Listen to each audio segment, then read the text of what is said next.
Here are 5 myths about free enterprise. Myth number 1. Free enterprise hurts the poor. Since 1970, the percentage of the world's population living on the equivalent of less than $1 a day has fallen by more than 80%. This was not the result of foreign aid or UN development projects. It was the spread of free enterprise that achieved this miracle. In China alone, free trade and foreign investment, not aid, lifted 400 million Chinese out of abject poverty in just the 20 years between 1981 and 2001. There has never been a force for helping the poor that has come close to free enterprise. Myth number 2. Free enterprise is driven by greed. If entrepreneurs were all about money, they'd be far better off getting a secure job in civil service. According to a recent survey by CareerBuilder.com, small business owners made 19% less money per year than government managers. Entrepreneurs are driven by a fierce desire to control their own destiny. They strive for something I call earned success. For some people, earned success means business success. For others, it means raising good kids, building a nonprofit, or making beautiful art. Whatever allows people to create value in their lives and in the lives of others. Only free enterprise gives them the personal freedom to do that. Myth number 3. Free enterprise breeds envy.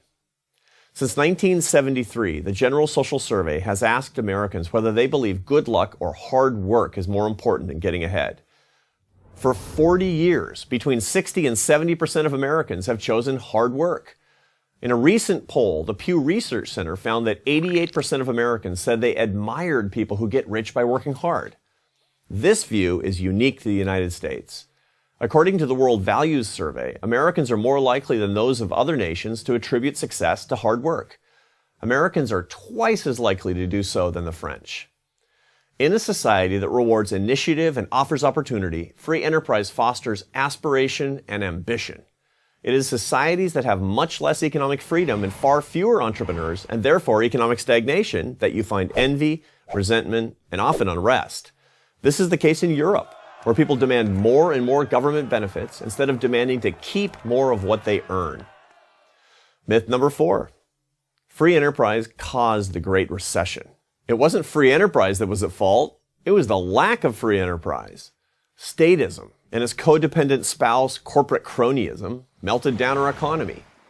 As my American Enterprise Institute colleague Peter Wallison has documented, 2 decades of misguided government policy created the conditions that led to the housing bubble. When housing prices collapsed, so did the whole financial system. And who showed up first in the bailout line?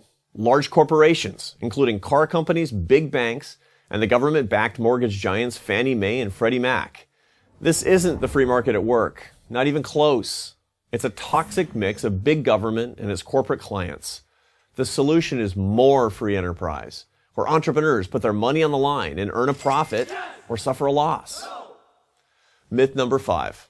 Free enterprise is unfair. When I was an economics professor, my students would sometimes argue that it was not fair for the rich to have so much more than the poor. So halfway through the course, I proposed that 1/4 of the points earned by the top half of the class be passed on to the students in the lower half to improve grade equality. All of a sudden, discussion about fairness ended.